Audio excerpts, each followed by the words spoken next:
क्योंकि कमल रूपी आसन पर जो बैठी है और उसके बैठने से कमल वैसा का वैसा ही है, मुरझाता नहीं है। हम तो पग भी अगर जोर से रख दे कमल पर तो पिचक जाता है, पर कमला लक्ष्मी इतनी कोमल है कि उसके बैठने से वो कमल मुरझाता नहीं। इसका मतलब लक्ष्मी कमला कमल से ज्यादा कोमल है। और लक्ष्मी कमला से भी कोमल कौन? लक्ष्मी जी के हाथ, वो और कोमल है।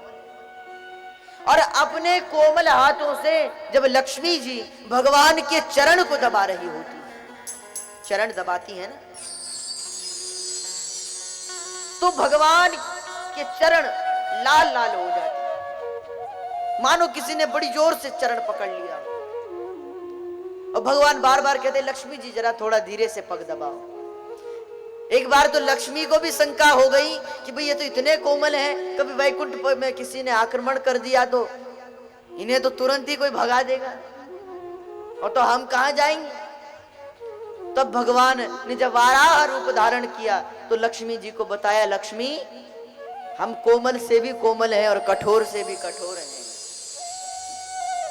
इसीलिए भगवान की तुलना कमल से की जाती है, बड़े कोमल है। और दूसरा ये कि सृष्टि में, इस विश्व में जितने भी फूल हैं सब किसने बनाए हैं? ब्रह्मा ने बनाए। ब्रह्मा की सृष्टि है समाज। केवल कमल का फूल ऐसा है जिसे ब्रह्मा ने नहीं बनाया, जिससे ब्रह्मा बने हैं। क्योंकि आपने कथा सुनी होगी, भगवान नारायण की नाभि से कमल उत्पन्न हुआ। कमल के ऊपर, यानी पहले कमल बना फिर ब्रह्मा बने। इस सृष्टि में केवल कमल ब्रह्मा की सृष्टि नहीं, बाकी सब उसकी सृष्टि है। इसलिए कमल की तुलना ब्रह्मा की भौतिक सृष्टि से बहुत परे है वो, इसीलिए उससे भगवान की तुलना की जाती है। तो त्रिभुवन कमलम तमाल वर्णम, हे गोविंद आप तो बड़े सुंदर हैं, कमल के समान, तमाल के वृक्ष के समान आपका वर्ण है, श्याम वर्ण। और रवि कर घोर वरांबरम दधाने, आपका जो पीतांबर है बहुत चमकता है। उसकी उज्ज्वलता को देखकर सूर्य भी शर्मा जाए, ऐसा उज्जवल है वो पीतांबर, इतना चमकने वाला। गौरवरांबरम दधाने, और महाराज वपुर लक कुला वृतान नावजम, हे विजय सखे रति रस तुम्हें नवद्या, हे विजय के मित्र, हे अर्जुन के मित्र, मेरी आप में रति हो जाए, ये आपसे आशीर्वाद चाहता। भगवान ने कहा चलो अच्छी बात है, तुम अपनी कन्या का विवाह हमसे करना चाहते हो, सुंदर भी हैं हम। अब कोई सुंदर बहुत अच्छा है, बहुत सुंदर है दिखने में, और व्यवहार बड़ा खराब है उसका, थोड़ी थोड़ी बात पर तुरंत नाराज हो जाए, किसी की सुने नहीं, क्रोधी स्वभाव का हो तो दाम्पत्य जीवन नहीं चलेगा, घर नहीं चलेगा। विष्णु ने कहा नहीं प्रभु, आप तो सरल भी बहुत ज्यादा है। इसलिए विष्णु ने कहा, युधितुरगर जो विधूम्रिवेश्वर कचलुलित श्रमवार्यलंकृतासि,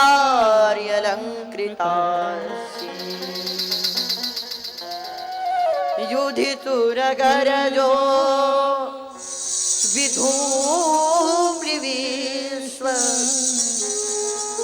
कचलुलित श्रमवार्यलंकृतासि,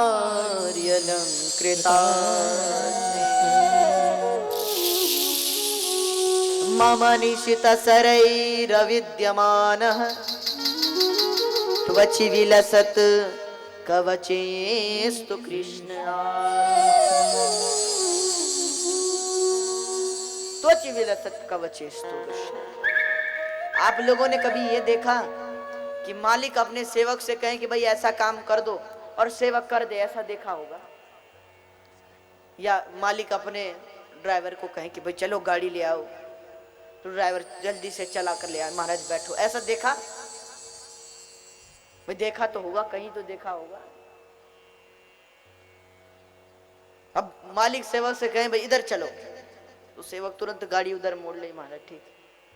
वो कहे इधर चलो, तो तुरंत उधर मोड़ ले। पर कभी ऐसा देखा कि सेवक मालिक से कहे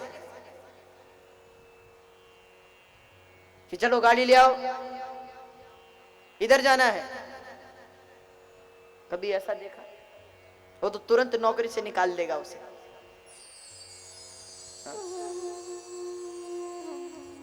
सेवक अपने मालिक की सुने ये तो देखा होगा, पर मालिक सेवक की सुने ये तो, और वो भी आदेश।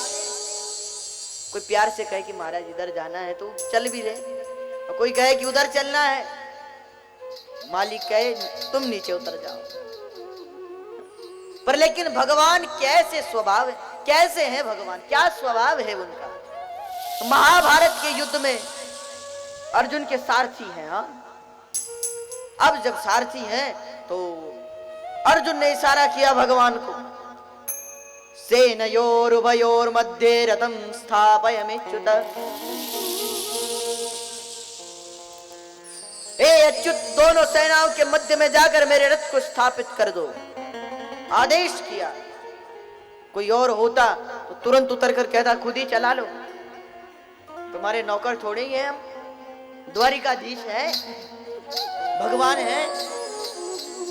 पर भगवान की क्या सरलता है। जैसे ही अर्जुन ने कहा कि सेनयोर उभयोर मध्ये रथम स्थापयाम्युत, हे अच्युत, दोनों सेनाओं के बीच में मेरे रथ को स्थापित कर दो। भगवान ने बड़ी विनम्रता से कहा जी महाराज अभी करता हूं, रथ को तुरंत आगे ले। ये सरलता है भगवान, ये भावना। तो हे प्रभु, आपका तो स्वभाव भी कैसा है, कितने भाव पूर्ण है आप।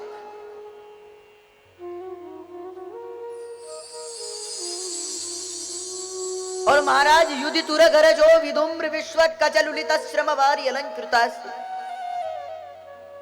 रथ चलाने के परिश्रम के कारण जिनके मुख पर प्रश्वेत के बिंदु लगे हुए हैं, कई रथ दौड़ रहे हैं, उन रथ के दौड़ने के कारण महाभारत के युद्ध में उड़ने वाली धूल से धूली धूसरी तांग हो गए हैं। फिर भी अपना पसीना जो प्रश्वेत के बिंदु लगे हैं, हाथ से उन्हें पोंछकर और फिर रथ दौड़ाते हैं। ये भावना नहीं कि हम बहुत बड़े हैं, हम भगवान हैं, वही भावना है कि अहम भक्त पराधीन। इसीलिए विश्व ने कहा महाराज न जाने मैंने कितने बाण आपको मारे होंगे, त्वचि विलसत कवचेस्तु कृष्ण आत्मा।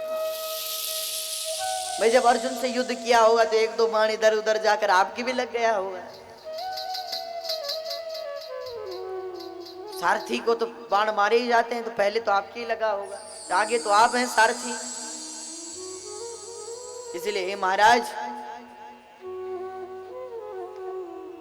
कैसा स्वभाव है आपका, ना जाने क्या क्या कहा होगा मैंने आपको, फिर भी अंत समय मुझसे मिलने आए। हमें तो कोई छोटी बात कह दे तो मरते मरते भी लोग नहीं बात छोड़ते, देख लूंगा कहते रहते। किसी से थोड़ा झगड़ा हो जाए तो कहते हैं देख लूंगा तुझे, हम उसे नहीं देखते, यमराज हमें देख लेता है। इसीलिए भगवान ने कहा चलो सरलता भी अच्छा स्वभाव है।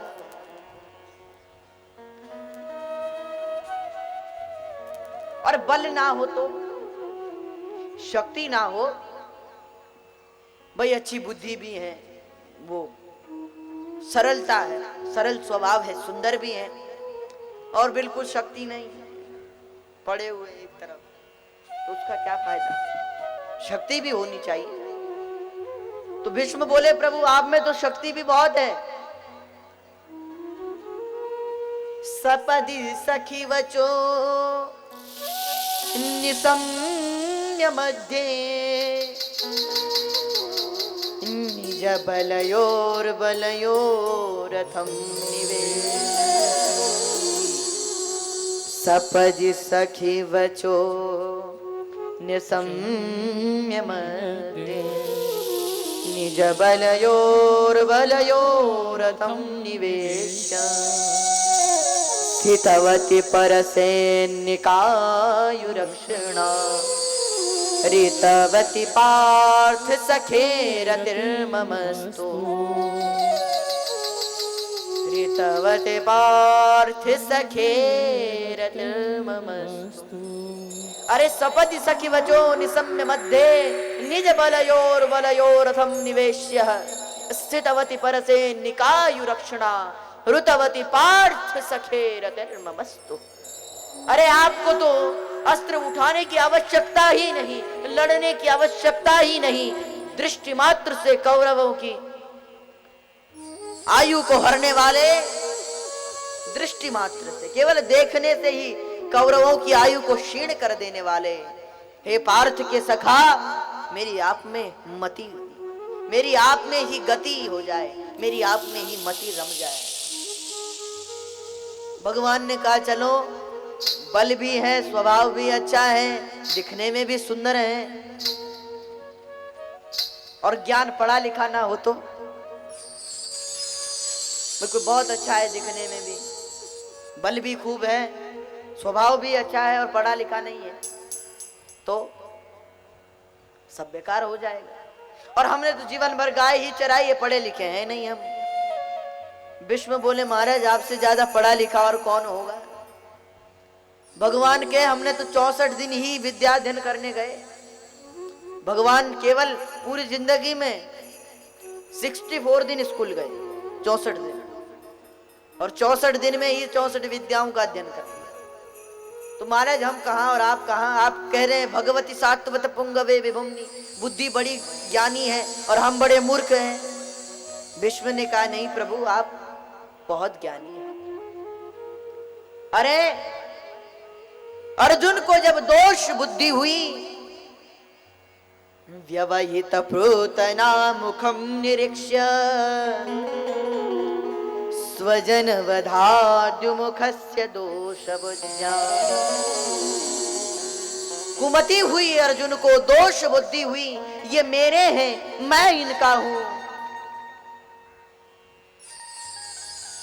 आचार्यान मातुलान भ्रातृन पुत्रान पौत्रान सखिस्तथा।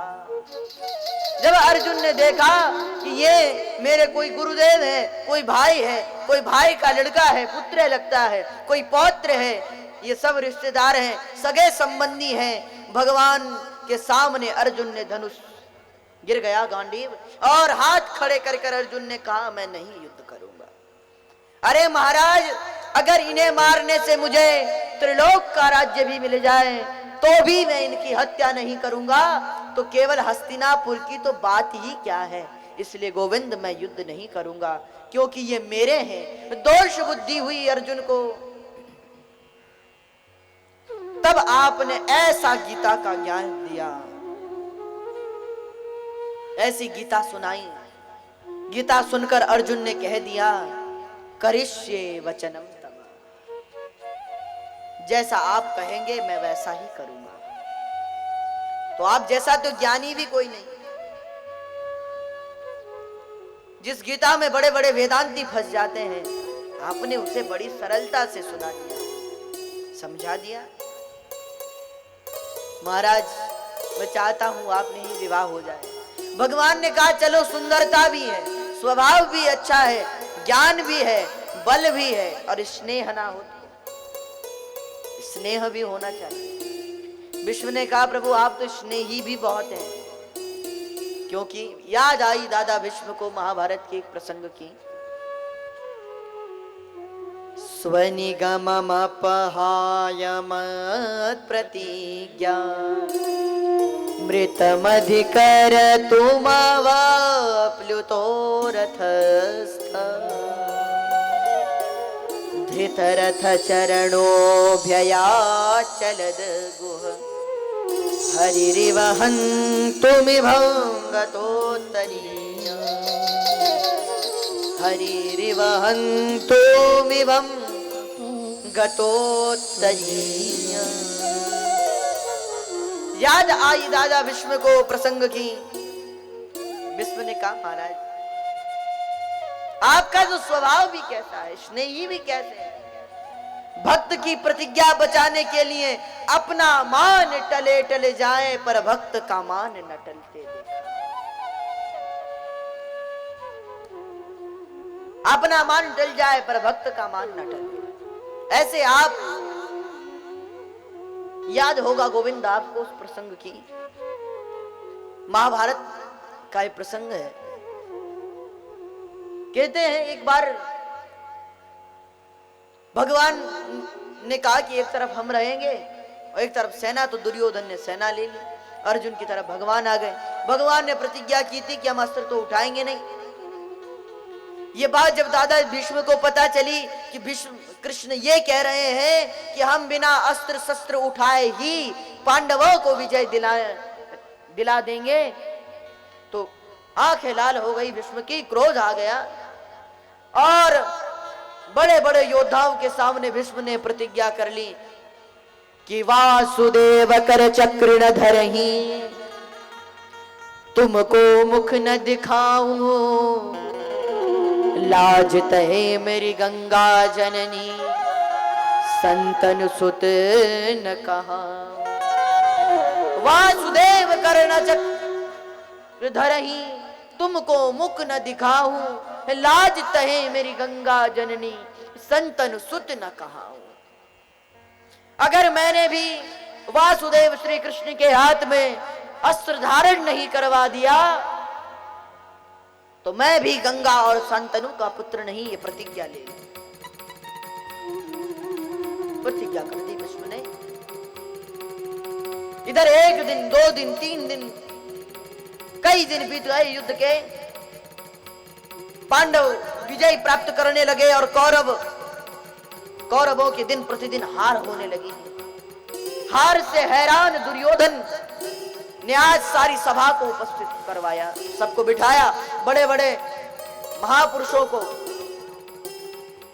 अपने सैनिकों को, सेनाध्यक्षों को बिठाया और भरी सभा में दुर्योधन ने कहा कि पांडवों से अधिक हमारे पास सेना है, फिर भी हम क्यों हार रहे हैं? पांडवों से अधिक हमारे पास योद्धा हैं, तो हम हार क्यों रहे हैं?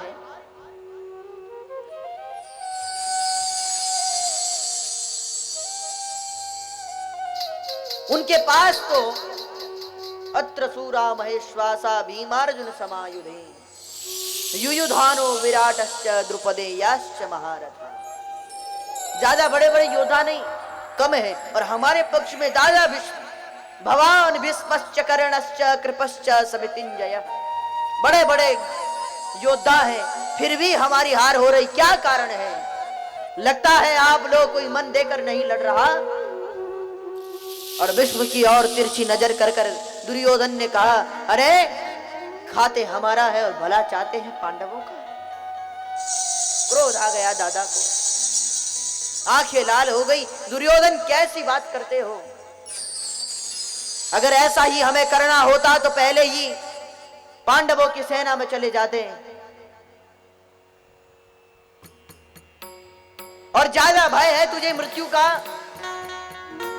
तो जा, आज रात्रि में, रात के समय अपनी पत्नी को मेरे पास भेज देना, अखंड सौभाग्यवती का वरदान दे दूंगा उसे, काल भी तेरा बाल बाका नहीं कर सकेगा।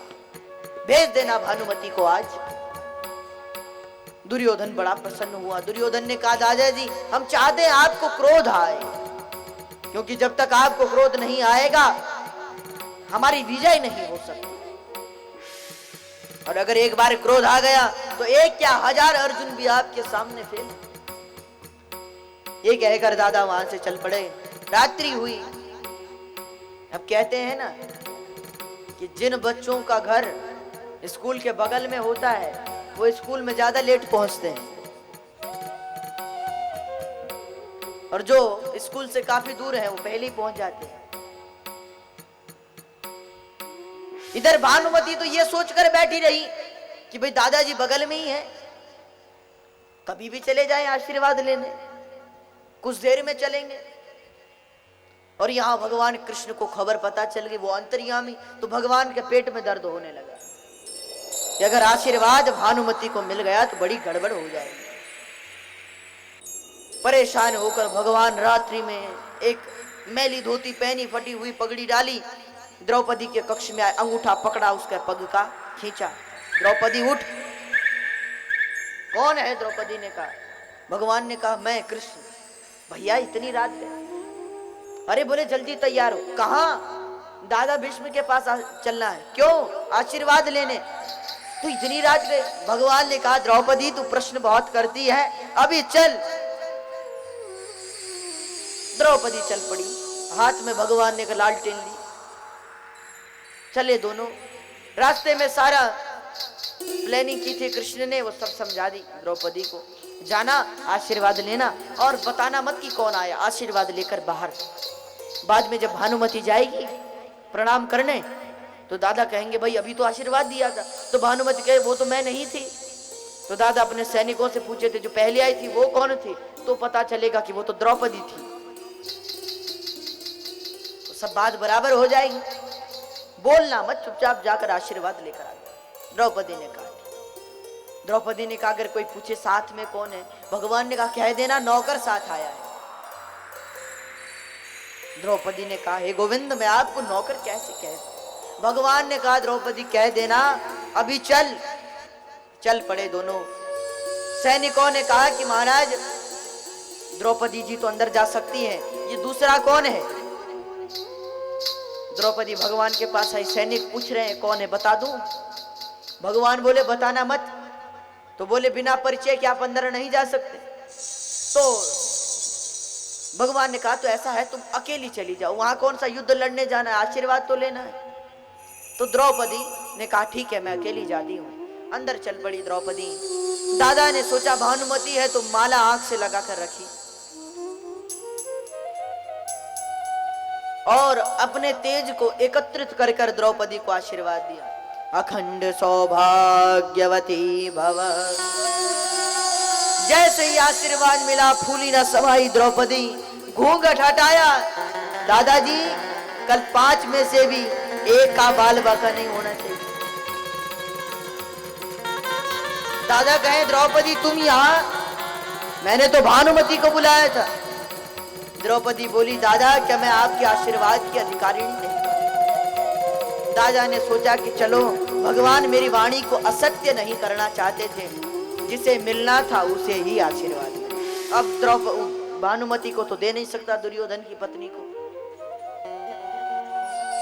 कुछ देर में दादा के मन में बात आई कि कहीं दाल में कुछ काला तो नहीं है। आशीर्वाद लेने आना होता तो कल आती, इतनी रात गए। कहीं कृष्ण? शंका हो गई। द्रौपदी से पूछा, आंख लाल हो गई दादा की। क्रोध कर कर कहा द्रौपदी अकेली आई हो या कोई साथ आया है? द्रौपदी डर गई, भयभीत होकर कहा दादाजी वैसे तो मैं अकेली हूं, पर वैसे साथ भी हैं, पर वैसे मैं अकेली हूं। दादा ने कहा क्या कहती हो, कौन आया है साथ? अब ये तो ना कह सकिए कि नौकर साथ आया है। कहने लगी गोपाल भैया साथ आए। कौन गोपाल भैया? द्रौपदी बोली दादाजी वो हमारे यहाँ ग्वाले का लड़का है, दूध देने आते हैं रोज सुबह, हमारे यहाँ काम करते हैं। अच्छा तो जरा हमें भी मिलाओ अपने गोपाल भैया से। द्रौपदी ने कहा दादाजी अब गोपाल भैया तो गोपाल भैया है, आप इतने बड़े आदमी वो कहां, आपका क्या मिलने की जरूरत है, मैं चली जाऊंगी आप चिंता मत। दादा ने कहा तो जरूर मिलना है। तुरंत बाहर आए, आवाज लगाई कौन है गोपाल भैया? कन्हैया समझ गए कि द्रौपदी ने गड़बड़ कर दी है। सामने आए, जी महाराज। कृष्ण के हाथ से वो लालटेन ले ली, लौ तेज की, देखा तो पता चला कि यहाँ दाल में कुछ काला नहीं बल्कि पूरी दाल ही काली है।